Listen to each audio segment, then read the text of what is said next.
Apa? Kalau sama teman Berkomunikasi, ngobrol. Terus itu bisa mempengaruhi dirimu gak, Dek? Bisa kan? Bisa mempengaruhi keputusanmu yang tadinya aku mau makan A, terus tiba-tiba ngobrol sama teman, yuk ke tempat B aja. Nah itu interaksi. Berarti kalau kita bicara tentang interaksi obat, berarti gimana? pengaruh obat. Pengaruh obat terhadap tubuh. Kalau kita bicara obat, terjadi proses apa, Dek? Zaman semester 1. Kalau kita bicara farmakologi, maka kita ada dua konsep utama, yaitu farmakokinetik dan farmakodinamik. Sehingga ketika terjadi ada interaksi obat, berarti kedua hal tersebut yang akan berubah. Jadi kalau kita lihat di sini ada namanya obat. Obat ini ketika dia dikombinasi dengan makanan, ketika dia dikombinasi dengan suplemen, excipients, faktor lingkungan, obat lain maupun disease, penyakit, ini akan bisa mengubah respon pasien. Respon apa yang kita lihat? Farmakodinamik maupun farmakokineticsnya. Hal ini bisa bersifat benefit ataupun harmful. Kalian tahu excipients? Obat itu contohnya paling gampang paracetamol. Paracetamol itu kandungannya ada paracetamol 500 mg. Tapi untuk membentuk itu menjadi sebuah tablet, untuk membentuk itu supaya bisa bertahan lama, bisa diabsorpsi di tubuh, itu harus ditambahkan excipients, termasuk sirup dan lain sebagainya. Termasuk kalau kalian misalnya mau bikin obat itu manis, itu juga ditambahkan excipients.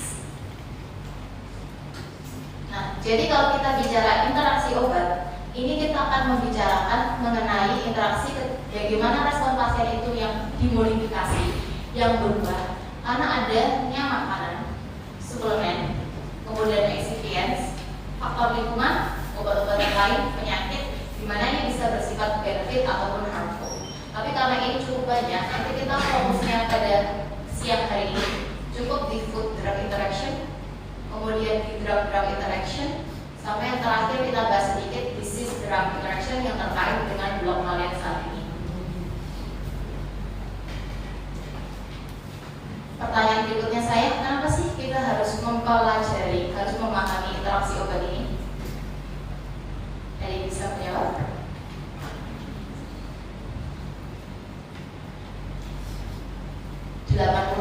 ada? Ada 88? Oh iya. Kenapa sih kita harus mempelajari interaksi obat? Memang kenapa ketika obat itu berinteraksi dengan yang lain, itu emang efeknya kenapa ke tubuh?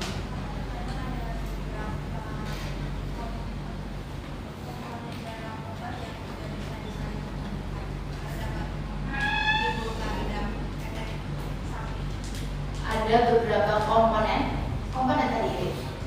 Apapun komponen di obat yang tidak bisa saling berhubungan. Bertemu kan nanti bisa menyebabkan efek negatif. Betul, kata kunci yang pertama efek samping. Efek samping yang muncul atau toksisitas yang muncul yang bisa terjadi ketika ada interaksi obat. Yang berikutnya adalah efek samping, bukan efek samping, tapi efek obat yang berkurang. Kita misalnya, kayak tadi ya, paracetamol, nyeri kepala, kita mau belajar udah nyeri kepala, oke kita minum paracetamol. Tapi ternyata paracetamol ini kita kombinasikan, contohnya dengan salah satu yang mengganggu metabolismenya. Akan ada dua kemungkinan, entah paracetamolnya itu meningkat, malah kita jadi keracunan paracetamol, atau paracetamol itu turun. Yang seharusnya kita buat menghilangkan nyeri kepala, jadi tidak bisa. Jadi kita tidak mendapatkan efek terapeutik yang kita inginkan dengan paracetamol tersebut. Makanya kita harus mempelajari interaksi obat.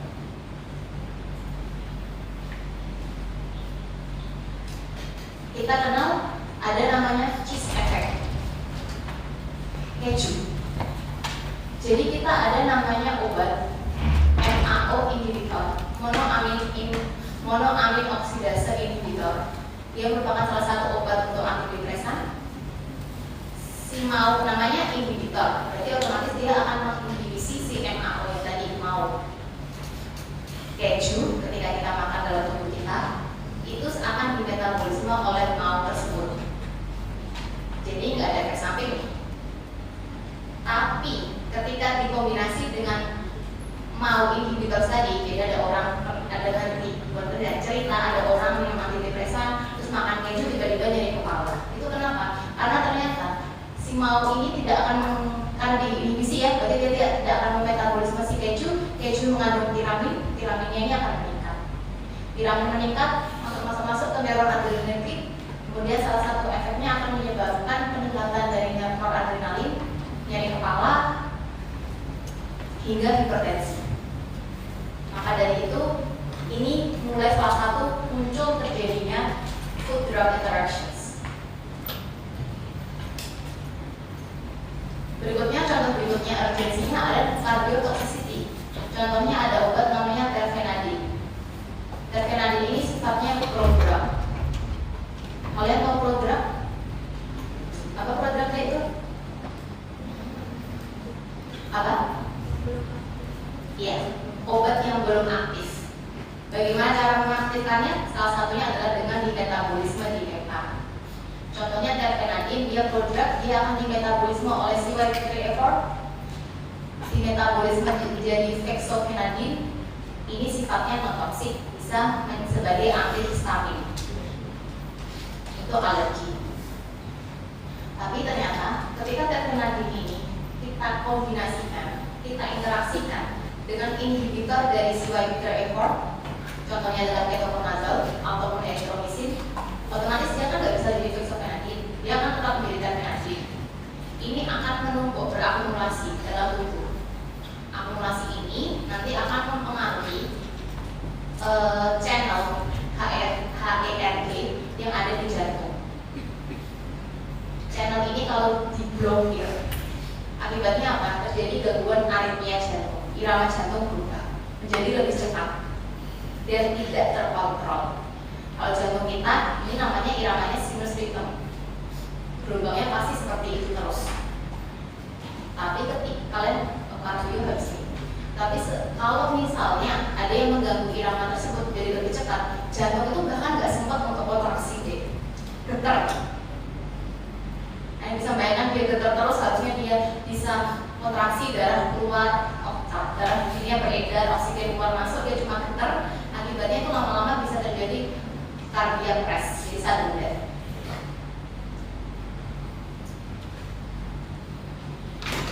Nah, ternyata hal berikutnya adalah adverse drug reaction tadi, termasuk yang kedua tadi itu ya, itu sebenarnya 60% itu preventable, bisa kita cegah.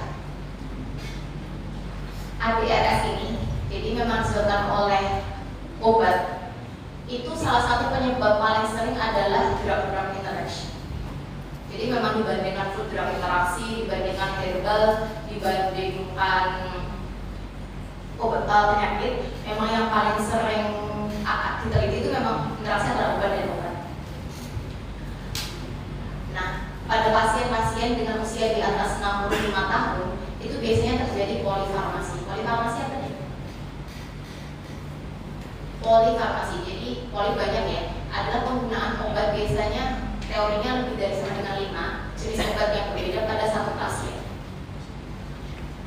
Biasanya memang pada usia-usia lanjut karena sudah kompleks ya, mengeluh ABCD, sakitnya ABCD. Nah, ini juga semakin banyak obat, berarti semakin banyak terjadi interaksi obat. Resikonya apa? Juga efek samping. Efek samping kalau tidak ditangani atau tidak bisa dicegah, akibatnya ya mortalitas, morbiditas, angka mondok lebih banyak, ataupun lama mondoknya itu lebih panjang. Nanti kalau ditelusuri sampai ke sana, nanti hubungannya sama total healthcare cost-nya itu.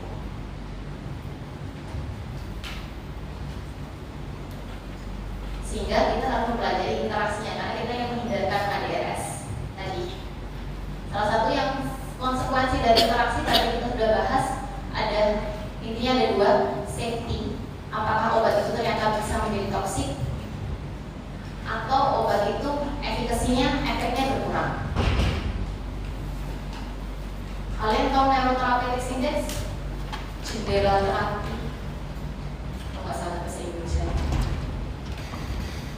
Pernah dengar neurotherapeutic index?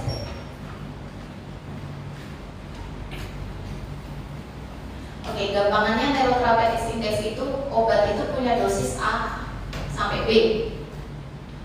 Dosis A turun sedikit dari dosis A, obatnya nggak bekerja. Naik sedikit dari dosis B, obatnya udah toksik, racun. Kira-kira kita lebih pilih A sampai B-nya ini sempit atau luas? Luas. Nah, tapi ada beberapa obat yang sifatnya narrow therapeutic index. A sampai B-nya ini sifatnya sempit. Sehingga ketika kita menaikkan dosis sedikit aja, jatuhnya ke B, efek samping. Kita turunkan dosis sedikit aja, pasiennya nggak berefek. Nggak ada efek obat itu terhadap pasien. Paling gampang contohnya adalah warfarin. Warfarin ini adalah antikoagulan, jadi supaya mencegah terjadinya koagulasi namanya trombosit. Kalau dia dosisnya terlalu tinggi, berarti kan otomatis nggak ada trombosit nih. Tiba-tiba pasiennya ternyata ada luka aja di dalam dirinya yang nggak kelihatan, jadi luka dalam internal organ, otomatis bisa terjadi bleeding. Karena trombositnya mau dipanggil, dia udah terlanjur ditekan oleh warfarin. Satu sisi, warfarin kalau misalnya dosisnya kurang, dia tadi fungsinya adalah untuk mencegah terjadinya perkempalan, jadi supaya trombositnya itu saling bersatu. Berarti kalau dia nggak ada, trombosit ini saling bersatu, jadi trombosis. Trombosis kita tahu kalau dia jalan-jalan ke jantung, ke otak, itu bisa terjadi sumbatan. Berarti akhirnya ke stroke ataupun ke cardiac arrest. Maka hati-hati pada obat dengan narrow therapeutic index. Ada yang mau tanyakan dulu sampai sini?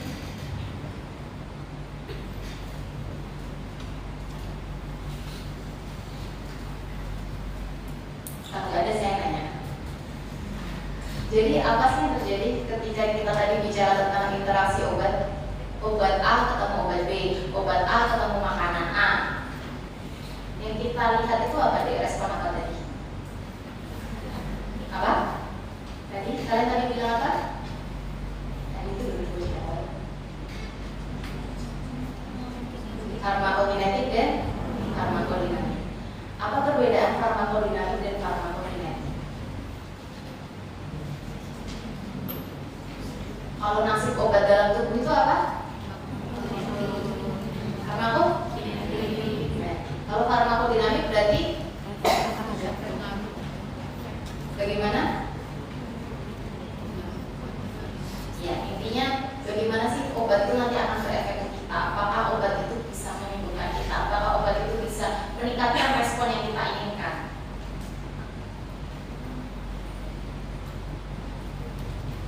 Jadi ini sekilas dulu untuk farmakodinamik, nanti ada efek adiktif ataupun efek yang berlawanan. Kalau farmakokinetik nanti akan berpengaruh terhadap perubahan konsentrasi obat. Bisa juga terjadi perubahan waktu obat di dalam tubuh, yang semua ujungnya bisa berakibat pada apakah toksisitas atau efeknya berkurang atau bagaimana. Kalian pasti sudah pernah mendengarkan ini ya, additif, sinergistik, sama antagonistik. Kalau additif efeknya A plus B. Kalau sinergistik dia lebih dari A plus B. Kalau antagonis dia kurang dari A plus B. Jadi kuncinya ada di additif tadi, A plus B. Sinergistik di atasnya, antagonis di bawahnya.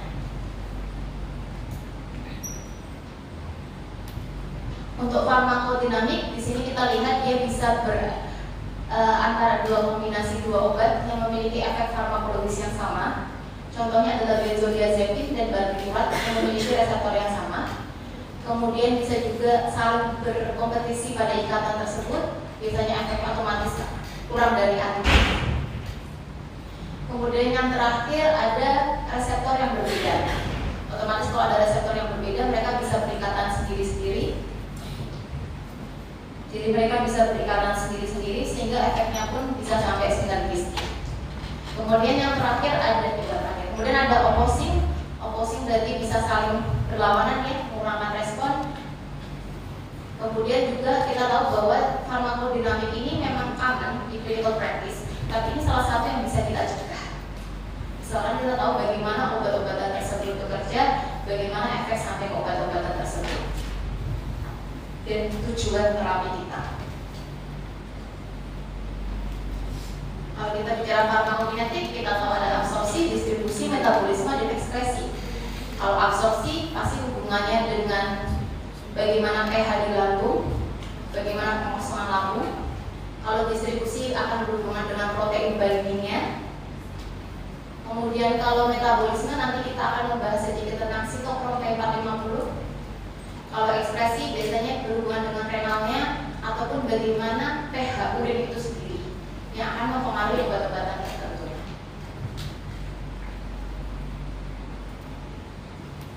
Untuk absorpsi dilihat dulu, jangan kita bahas di belakang. Biasanya dia nanti akan berkaitan dengan apakah obat A bisa berikatan dengan obat B sehingga menjaga absorpsi, jadi binding. Apakah terjadi perubahan gastrik karena obat-obatan tertentu sehingga obat-obatan yang harusnya diabsorpsi di situ terganggu. Kemudian apakah gastrointestinal motilitasnya meningkat ataupun menurun sehingga menyebabkan obatnya yang seharusnya berhenti di situ dulu, tapi karena meningkat jadi dia langsung dilewatkan. Termasuk apakah transport protein. Oke, pertanyaan saya berikutnya, kalian tahu absorption rate? Kira-kira kalau secara klinikal, secara klinis, itu kira-kira akan lebih kelihatan ketika yang berubah absorption rate-nya atau extent of absorption-nya. Absorption rate itu apa deh? Apa? Apa tadi? Absorption rate apa? Laju absorpsi. Kalau extent of absorption,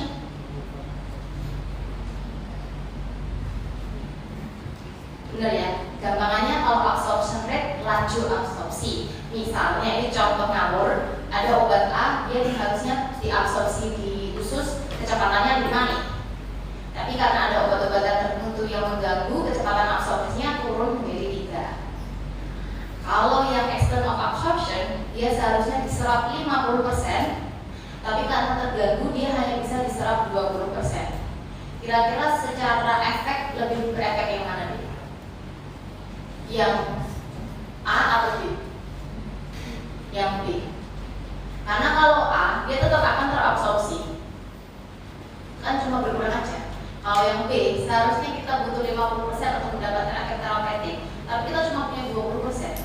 Berarti kita tidak bisa mencapai yang kita inginkan. Berikutnya adalah distribusi. Ini biasanya akan berkompetisi dengan plasma protein.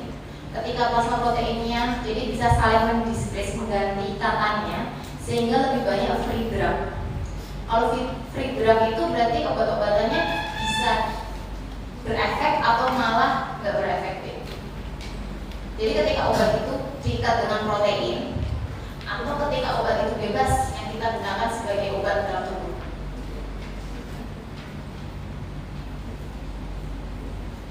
Yang mana?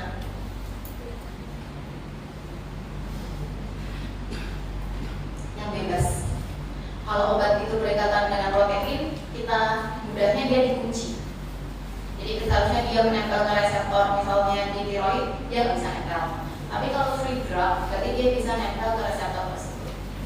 Nah, otomatis terjadi peningkatan dari free drug, jadi terjadi peningkatan konsentrasi, bisa terjadi toksisitas. Tapi ada juga, kalau kalian lanjutkan di situ, ada kompensasi dengan peningkatan drug disposition. Jadi termasuk peningkatan dari clearance obat itu sendiri. Jadi kayak ya udah di sini banyak obat bebas kita keluarkan.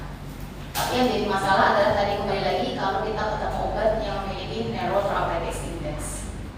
Ya kalau kita keluarkan tapi ternyata malah kebanyakan atau yang kita keluarkan tapi kesedikatan.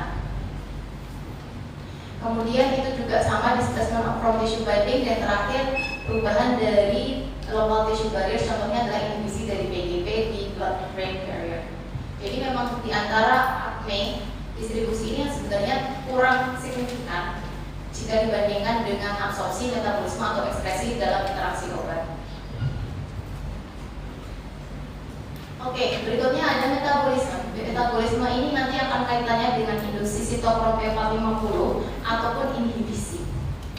Jadi ada beberapa obat yang bersifat induksi, contohnya adalah barbiturat, carbamazepine dan sebagainya. Tidak usah dihafalkan yang ini. Dia akan memiliki efeknya itu baru keluar biasanya 7 sampai 14 hari. Karena kalau induksi dia harus biasanya memprepare konsentrasinya biar stabil supaya bisa sesuai keinginan si obat yang bersifat induksi ini. Tahunnya 7 sampai 14 hari dari mana tergantung waktu paru. Tergantung waktu paru kenapa? Karena akan tergantung steady state. Biasanya steady state itu akan tercapai ketika 4 sampai 5 waktu paru.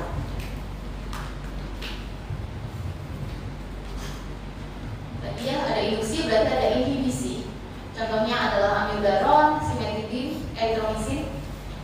Karena kalau induksi dia harus mempersiapkan, kalau inhibisi dia lebih cepat. Karena langsung men-stop, menghambat, entah dikurangkan CYP-nya atau dikunci sehingga tidak bisa berikatan. Nah ini biasanya lebih cepat dan juga tapi memang ada waktu tergantung waktu parunya untuk mencapai steady state. Ini untuk mengingatkan kalian saja apa sih steady state itu? Intinya adalah konsentrasi yang ini yang steady, jadi sudah mendatar. Nah kalau yang induksi dia baru bisa berefek ketika dia mencapai konsentrasi yang datar ini. Makanya 4 sampai 5 waktu paru, 1, 2, 3, 4 waktu parunya yang kelima.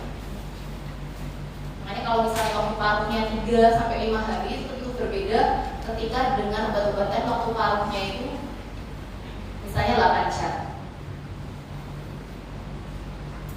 Ini adalah contoh untuk inhibitor dan inducer dari CYP3A4. Di sini ada yang strong sama moderate. Otomatis kalau strong berarti inhibisi atau indusinya lebih kuat dibandingkan moderate. Jadi juga efeknya ke obat-obatannya lebih kuat yang strong. Ini kalian lihat aja. Terus ini silahkan kalau kalian kepo, ini ada beberapa inhibitor, inducer, substrate dari sitokrom P450 termasuk yang digunakan untuk clinical trial. Karena kalau clinical trial kan memang salah satu yang harus diteliti adalah interaksi obat. Karena hampir semua obat-obatan itu akan, terutama pada lansia ya, akan dikombinasikan. Nah biasanya kalian bisa lihat di sini apa saja yang digunakan sebagai inhibitor, inducer maupun substrate-nya itu. Kemudian yang terakhir dari acne ada ekspresi. Di renal expression ini sangat berpengaruh terhadap obatnya. Apakah obatnya bersifat asam atau basa? Karena itu nanti akan mempengaruhi dari urin pH-nya, termasuk mempengaruhi ionisasi dari obat-obatannya. Obat-obat yang bersifat ion, dia lebih water, jadi lebih gampang dikeluarkan, diekspresikan. Karena dia punya ionnya itu. Kemudian ada juga inhibisi terhadap transporter termasuk dari PGP. Ini adalah contoh beberapa inhibitor dari transporternya. Oke, kita masuk ke contoh-contoh. Yang pertama adalah food drug interactions.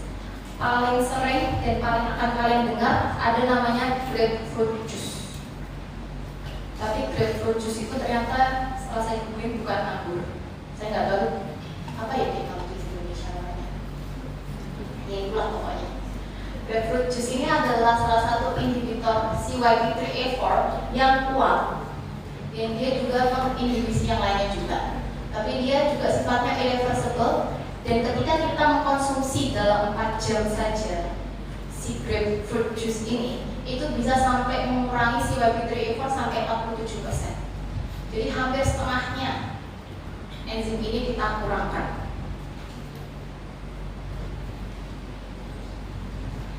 Nah, mekanismenya seperti apa? Jadi di buah-buahan ini ada namanya furanotomarins.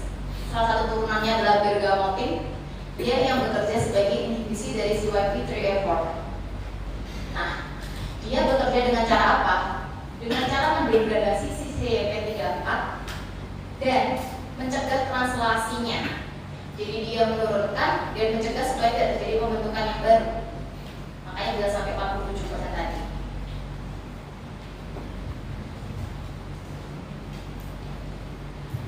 Kemudian efek pada PGP, jadi transporter yang lain. Ini masih kontroversial sampai terakhir saya baca, tapi dia lebih fungsinya ke inhibisi.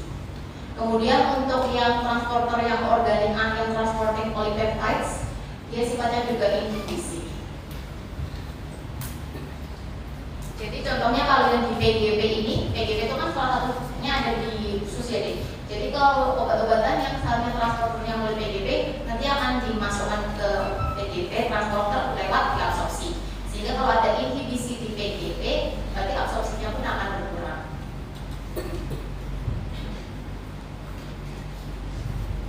Ini ada beberapa contoh untuk kombinasi antara grapefruit juice dan drug. Yang pertama adalah amiodaron. Amiodaron ini harus dimetabolisme menjadi FDAA. Tapi adanya GFC ini, dia akan menghambat sisi YP3 kan. Dengan menghambat ini otomatis dia tidak akan terjadi metabolisme menjadi FDAA. Berarti dia nggak punya efek. Kemudian contoh berikutnya adalah midazolam. Midazolam ini juga termasuk yang melewati first pass dengan si YP3A4. Jadi otomatis ketika dia diinhibisi, dia akan meningkatkan bioavailabilitasnya, kemudian bisa terjadi sedasi. Kemudian berikutnya adalah simvastatin, dia juga berhubungan dengan YP3A4 sehingga terjadi inhibisinya. Itu akan meningkatkan, berarti kan nggak di metabolisme ya, berarti otomatis secara konsentrasinya akan meningkat, toksis. Salah satu toksisitas simvastatin yang sering adalah rhabdomyolysis.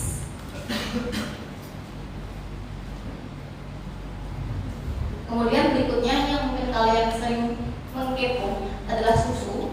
Jadi susu sendiri ini sebenarnya akan bermasalah ketika dia salah satunya interaksi dengan antibiotik. Kenapa? Karena susu itu punya covalent ions, kalsium, magnesium, dan lainnya.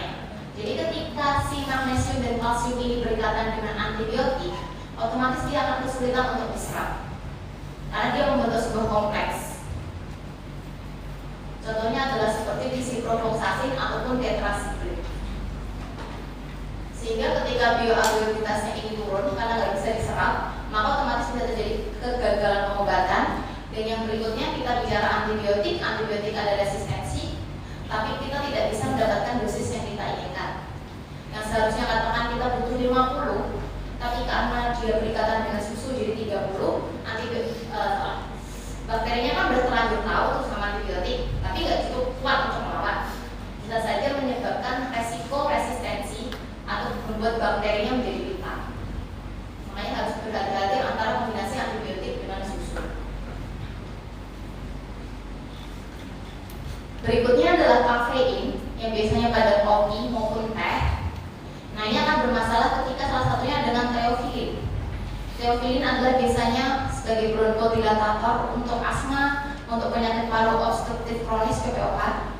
Dia adalah derivat dari santin. Sedangkan si kafein ini juga santin. Sehingga santin bertemu santin, toksisitasnya akan meningkat, termasuk toksisitas ke sistem saraf pusat. Nah, berikutnya ada beberapa contoh dari food drug interaction yang bisa kalian baca. Ada contohnya dari cranberry juice, kemudian orange juice, kemudian nanti juga ada makanan-makanan yang kaya protein.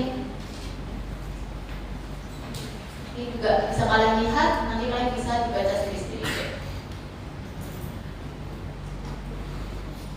3 slide ya.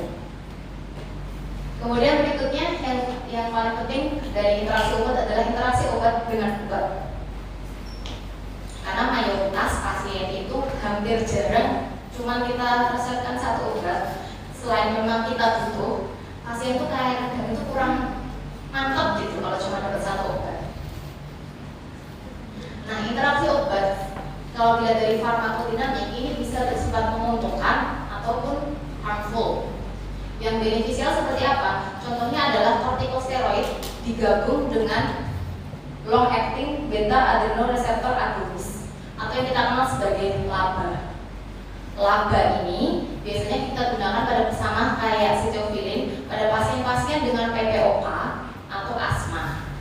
Asma yang harus terapinya itu maksudnya dimonitor terus, terapi terus. Nah, ternyata steroid ketika ditambah dengan LABA ini dia bisa meningkatkan beta 2 adrenoreseptor dan meningkatkan afinitas ikatannya, sehingga harapannya laba yang tadi masuk itu lebih bisa terikat, dan karena banyak reseptor efeknya pun juga meningkat. Makanya kita sebut sebagai yang beneficial. Kalau yang harmful, ini salah satu contoh yang lihat di sini adalah NSAID dan SSRI.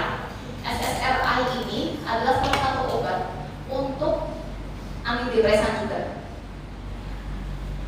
Dia bekerja dengan menghambat si serotonin. Serotonin nanti kalau lihat patofisnya nanti ujung-ujungnya ke penghambatan dari platelet.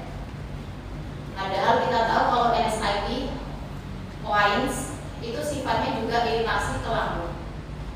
Jadi bayangin aja kalau tiba-tiba pasiennya mungkin yang tipe yang kuat, terus dia minum NSAID, lambungnya teriritasi, terluka, tapi plateletnya nggak ada kok, otomatis bisa terjadi resiko gastric bleeding.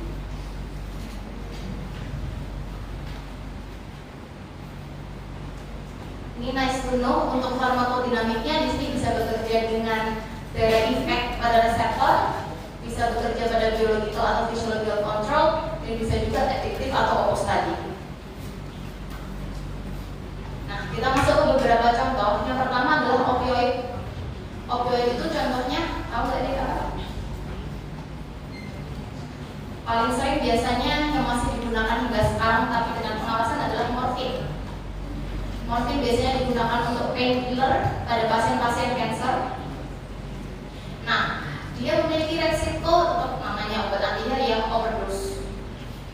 Overdose kalau morfin bisa sampai terjadinya depresi sistem saraf pusat, depresi sistem pernafasan, henti nafas. Nah, kalau sudah terjadi overdose, salah satu yang bisa kita lakukan adalah mengkombinasikan, menginteraksikan dengan reverse-nya, yaitu naloxone. Jadi naloxone ini bisa mereverse karena dia memiliki afinitas yang lebih kuat terhadap reseptornya dibandingkan si opioid. Jadi opioidnya tadi tetap nempel ke reseptor, naloxone kita masukkan, naloxone ini akan afinitas kuatnya menggeser si opioid. Opioidnya ditendang lah bahasanya. Kemudian dia yang akan berikatan dengan reseptor tadi, sehingga ikatan ini yang tadi ditekan depresi pernafasan ini akan di reverse, dikembalikan. Harapannya pasiennya akan bisa nafas kembali. Kemudian contohnya yang berikutnya adalah yang dipengaruhi oleh electrolyte balance. Contohnya adalah obat-obatan diuretik. Obat-obatan diuretik ini sifatnya diuresis. Diuresis apa deh? Apa diuresis? Kalau ginjal jadi lebih sering pipis apa enggak? Ya. Jadi diuretik ini biasanya adalah obat-obatan yang digunakan untuk contohnya hipertensi, gagal jantung. Itu kan kerja jantungnya salah satu yang menyebabkan adalah adanya, nanti kalian kenal preload afterload. Nah, kita berusaha untuk mengeluarkan cairan dalam tubuh supaya jantungnya nggak terlalu banyak memompa cairan. Termasuk tensi, salah satu pengaruhnya adalah adanya bukan lebih cairan ya, tapi ada cairan itu juga kita harapannya bisa kita keluarkan, termasuk beberapa ion-ion. Nah, diuretik ini salah satu efek sampingnya bisa terjadi hipokalemi dan hiponatremi. Hipokalemi ini bisa meningkatkan adanya kardiak excitabilitas dan bisa mengurangi threshold dari gangguan irama jantung, dari aritmia. Sehingga ketika diuretik kita kombinasikan dengan katekolamin atau anticholinergic, itu bisa meningkatkan resikonya. Contoh yang berikutnya, kalau yang hiponatremi, kalau dia dikombinasikan dengan lokal anestesia, anestesinya lebih kuat.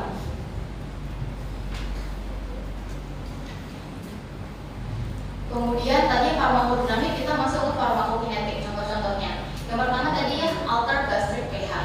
Contohnya adalah AH2, antacid, dan PPI. AH2 contohnya apa nih?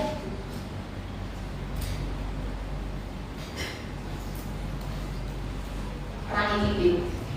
Sering dengar? Sering pakai? Kemudian antacid dan PPI. PPI contohnya adalah omeprazole, lansoprazole. Ini obat-obatan mah, dispepsia, GERD dan sebagainya. Kalau kita dispepsia, kita GERD, kita mah, itu kan asam lambungnya meningkatkan. Jadi sifatnya asam. Salah satunya supaya itu bisa berkurang adalah mengembalikan pH-nya. Jadi yang mereka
Kemudian yang berikutnya adalah perubahan dari motilitas gastrointestinal.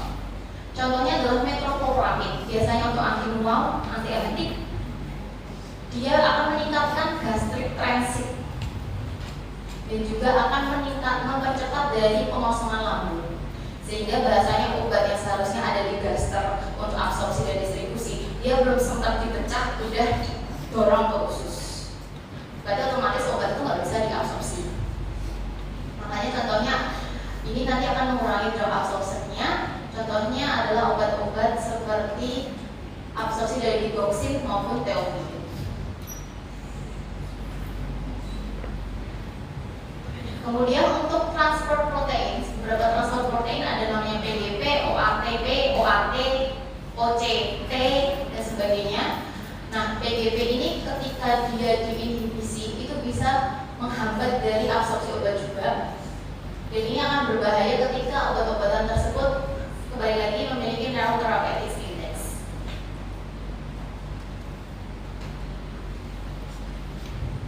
Kemudian untuk distribusi tadi saya bilang di awal, mereka sebenarnya seldom clinically important, tapi itu kembali lagi akan menjadi masalah ketika narrow therapeutic index.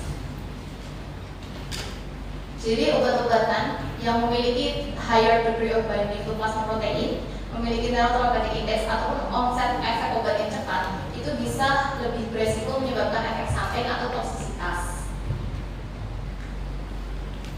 Contohnya apa? Jadi kembali ke warfarin sama diclofenac. Jadi warfarin sama diclofenac itu memiliki afinitas ikatan yang sama di reseptor yang sama. Jadi pada pasien-pasien yang memang mendapatkan terapi warfarin yang kronis, dalam artian memang harus dikonsumsi terus, ketika dia diberikan dengan N-diclofenac ini dapat menggeser si ikatan warfarin.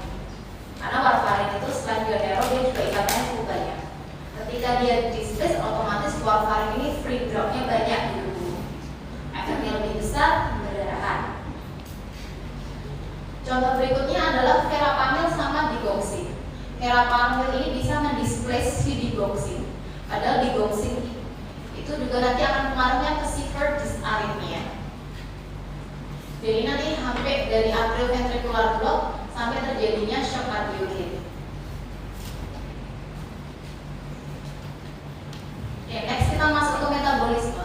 Di metabolisme ini ada beberapa. Kalau kalian ingat sitokrom P450 itu kan satu keluarga besar. Kalau dipecah lagi itu nanti ada CYP1A2, 3A4, 2C9, 2C19, 2D6, 2E1 yang dimana memang si enzim-enzim inilah yang paling terlibat dalam metabolisme obat. Tinggal tergantung obatnya. Nah, banyak sebenarnya interaksi obat itu yang terjadi karena adanya induksi atau inhibisi dari enzim tersebut dan itu memiliki efek klinis yang nyata. Nah, ini silakan dihafalkan. Di sini ada beberapa inhibitors dan inducers. Contohnya kayak rifampicin, dia merupakan salah satu inducer kuat. Dia menginduksi salah satunya CYP1A2, CYP2C9 sampai CYP2C19. Sedangkan salah satu inhibitor yang kuat ada erythromycin. Kemudian ada obat-obat antifungal, itraconazole, ketoconazole.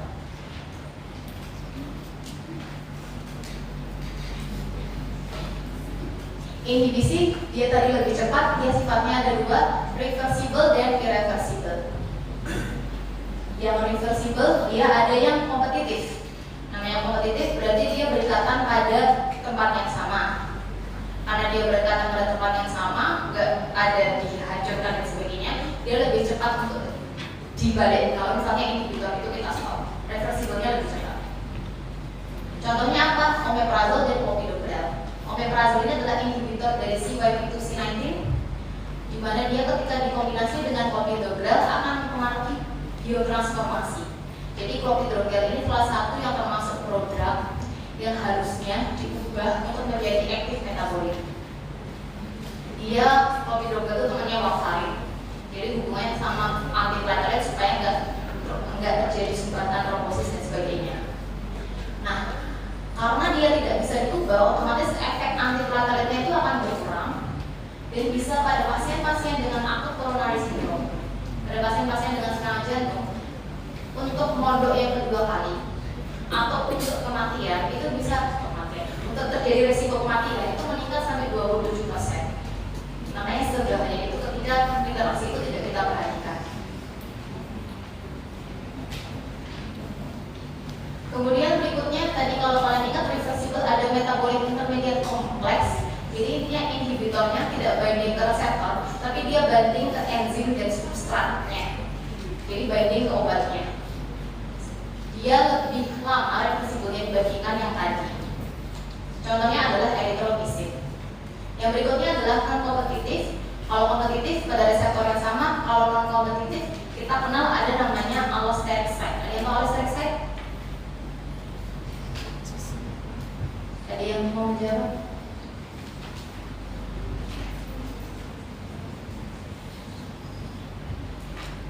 Kalau reseptor itu obat A berikatan dengan B, obat A berikatan dengan reseptor A akan menghasilkan efek. Kalau allosteric site, obat A berikatan dengan reseptor A, efeknya itu di sana, di reseptor yang lain, berubah bentuknya. Jadi terjadi confirmation of the active site changes. Nah, ini termasuk akan mempengaruhi untuk kemampuan berikatan dengan substrat. Contohnya apa? Omeprazole langsung. Karena dia karena tadi kompetitif, dia pada site yang sama. Kalau ini pada site yang berbeda. Berarti kalau misalnya dia di stop, dia kan masih di situ tuh, gak ada yang melawan. Makanya dia reversible-nya tuh lebih lama. Butuh waktu yang lebih lama untuk dikembalikan lagi. Sampai harus ada new enzim yang harus disintesis ulang. Karena sudah terkunci tadi. Kita nggak ada yang bisa untuk kayak pergi dulu.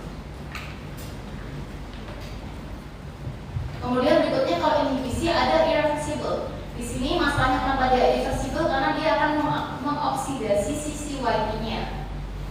Jadi dioksidasi, ya otomatis kan enzimnya nggak enzim lagi ya. Nah, otomatis nanti akan terjadi permanen inhibisi. Contohnya apa tadi? Contohnya adalah inhibitor PA4 dengan statin. Tadi akan bisa menyebabkan sampai terjadinya rhabdomyolysis. Untuk yang induksi, ya salah satu bekerjanya dengan meningkatkan sintesis dari CYP sehingga bisa meningkatkan oksidasi dan clearance. Otomatis nanti akan bisa menurunkan dari durasi efek obatnya. Karena semakin sedikit obatnya, terus obatnya tuh nggak bisa durasinya berkurang karena obatnya segera diekspresikan.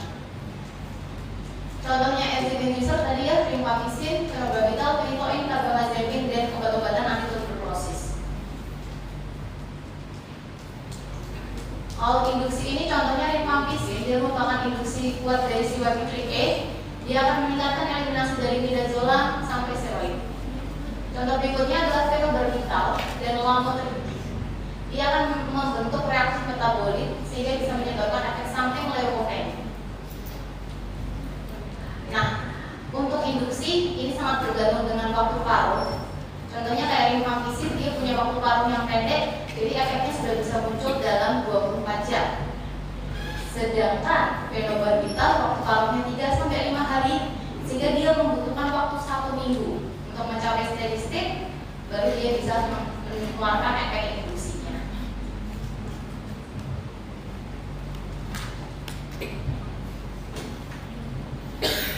Oke, selanjutnya untuk ekspresi itu mayoritas ada di ginjal. Sama dia juga ada yang sifatnya kompetisi. Contohnya SID dan metrotexat. Metrotexat ini akan ditingkatkan karena dia akan diblokir untuk ekspresinya. Kemudian berikutnya adalah probenecid dan penicillin. Tapi kalau ini memiliki efek yang bermanfaat karena probenecid itu akan menginhibisi salah satu dari transporter, sehingga tidak bisa diekspresikan dan peningkatan masih ada serum konsentrasi dari antibiotik yang lebih lama. Jadi kita masih bisa mendapatkan efeknya karena obatnya itu dosisnya itu tidak tiba-tiba meningkat, tapi lebih lama aja berada di dalam tubuh kita. Makanya kita masih bisa mendapatkan efek dari antibiotiknya. Kemudian ekspresi ini juga dipengaruhi oleh pH. Jadi ada perubahan pH ini akan berpengaruh terhadap obat-obatan yang bersifat asam maupun basa.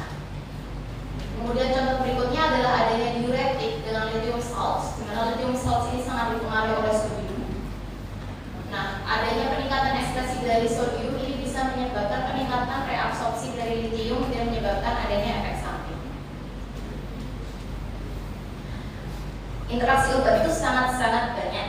Yang saya sebutkan itu hanya sepersekian aja dari interaksi yang terjadi.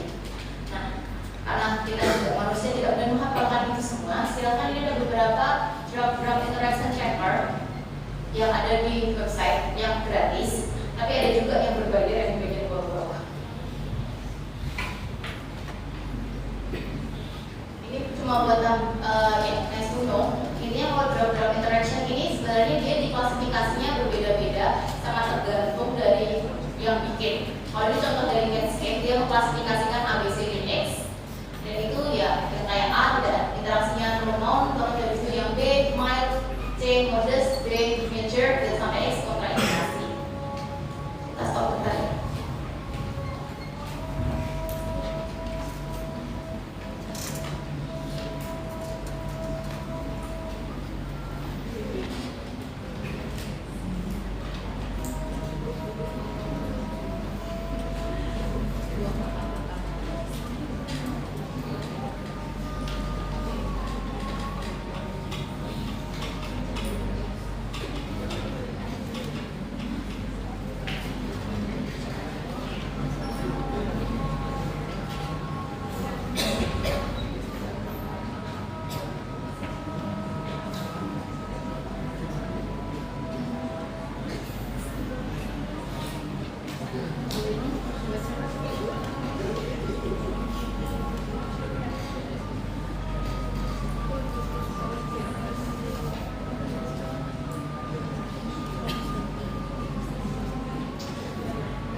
Berapa hari selesai? Besok aja.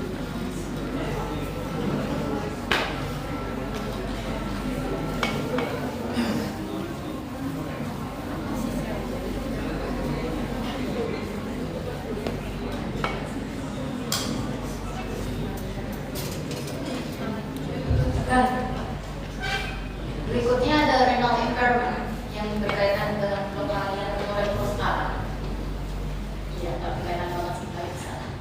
Interaksi obat ini, kalau kita tahu, ginjal adalah salah satu yang terlibat dalam ekskresinya, sehingga ada gangguan di ginjal, otomatis bisa menurunkan ekskresi obat-obatan tersebut. Tapi ternyata tidak hanya obat-obat yang ekskresi mayornya di ginjal. Obat-obatan yang ekspresinya contohnya di hepat itu juga akan terganggu apabila ada pas gagal ginjal. Jadi ada sebuah report dari FDA, jadi ada 37 obat yang diadministrasikan secara oral, di mana 23 itu ternyata pathway utamanya itu non-renal, 3 13 melalui renal. Dan semuanya ini rata-rata meningkatkan AUC sampai 1,5 kali. Jadi AUC-nya meningkat, otomatis konsentrasi obat waktunya itu lebih lama. Kadang bisa bersifat toksik kalau memang kita tidak inginkan hal tersebut. Ini kalian bisa lihat kenapa penting sih? Karena biasanya pada pasien dengan gagal ginjal kronis itu jarang yang tiba-tiba gagal ginjal kronis, kecuali memang ada autoimun.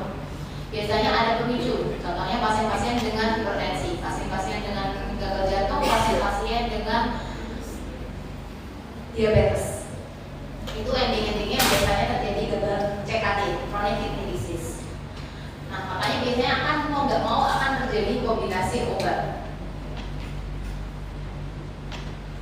Nah, ini ada beberapa contoh DDI yang bisa kalian lihat di yang most frequent DDI berdasarkan beberapa penelitian.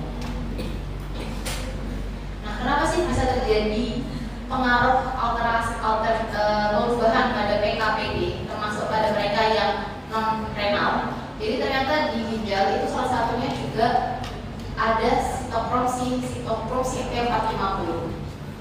Nah, itu juga diekspresikan di ginjal, dan ternyata pada percobaan dengan hewan coba itu mereka ada lower expression dari CYP. Kemudian ada juga aktivitas yang menurun dari CYP1A, CYP2C, 2D, dan CYP3A. Kemungkinan penyebabnya adalah karena ada peningkatan sitokin dan hormon paratiroid. Itu meningkat pada pasien-pasien dengan CKD, sehingga itu bisa menyebabkan terjadinya regulasi down regulation dari transkripsi dari CYP itu sendiri, yang otomatis nanti akan mempengaruhi dari metabolisme ataupun ekspresi obat-obatan. Berikutnya ada uremic serum. Di sini bisa terjadi, contohnya adalah inhibisi dari metabolisme atau sartan. Kemudian bisa juga mempengaruhi drug transportnya. Nah, ini adalah salah satu yang dicurigai mempengaruhi kenapa sih pada pasien-pasien dengan gagal ginjal dan pada obat-obatan dengan yang metabolismenya utama di hati itu bisa juga terjadi peningkatan emisi atau terganggu ekspresinya karena adanya mempengaruhi dari drug transportnya di liver. Selain itu juga ada terjadinya perubahan dari ekspresi dari transporter ATP1A2 dan PGP. Kemudian mekanisme terakhirnya adalah di bagian distribusinya. Jadi dengan gagal ginjal otomatis bisa terjadi multiple organ dysfunction, terjadinya peningkatan volume, termasuk terganggunya cairan ekstraselulernya. Nah, obat-obatan yang bersifat hidrofilik, contohnya heparin, ini harus berhati-hati dalam dosisnya. Kemudian ini juga akan bisa mempengaruhi protein plasmanya, karena ketika terjadi gagal ginjal itu akan terjadi retensi dari uremia, plus bisa terjadi waste, jadi sampah-sampah tanda petik yang harusnya dibuang ketika ginjal sehat itu akan tetap ada di dalam darah. Nah, itu bisa mendisplace obat-obatan tadi, maka free drug-nya pun tetap banyak. Ini adalah beberapa contohnya. Yang pertama adalah oral CaCO3. Jadi CaCO3 adalah salah satu obat yang digunakan pada pasien-pasien dengan gagal ginjal. Itu ternyata kalau dikombinasikan dengan oral valsartan, CaCO3 ini akan meningkatkan pH, sehingga akan mengurangi absorpsi dari oralnya, mengurangi efekasi. Kalau kalian tadi kan ada tipe B, C, dan sebagainya, nah ini dia diklasifikasikan sebagai tipe B dan C. Kemudian berikutnya adalah amlodipin. Amlodipin adalah obat untuk tensi. Dia sifatnya adalah calcium channel blocker. Nah, ternyata si CaCO3 ini akan mempengaruhi si CCB-nya tersebut, sehingga akibatnya amlodipin tidak bekerja, pasien masih hipertensi. Kemudian yang terakhir adalah furosemid dan S inhibitor, contohnya lisinopril, captopril. Mereka sama-sama biasanya untuk hipertensi, berarti terjadi peningkatan vasodilatasi. Nah, ini kalau pada pasien-pasien dengan gagal ginjal berarti masih konsentrasinya terus di situ, vasodilatasi terus, bisa terjadi hipotensi. Nah, berarti apa yang harus kita lakukan? Penutupnya adalah ketika kita mengetahui adanya risiko interaksi obat itu, kita harus tahu mana obat-obatan yang bersifat induksi, mana obat-obatan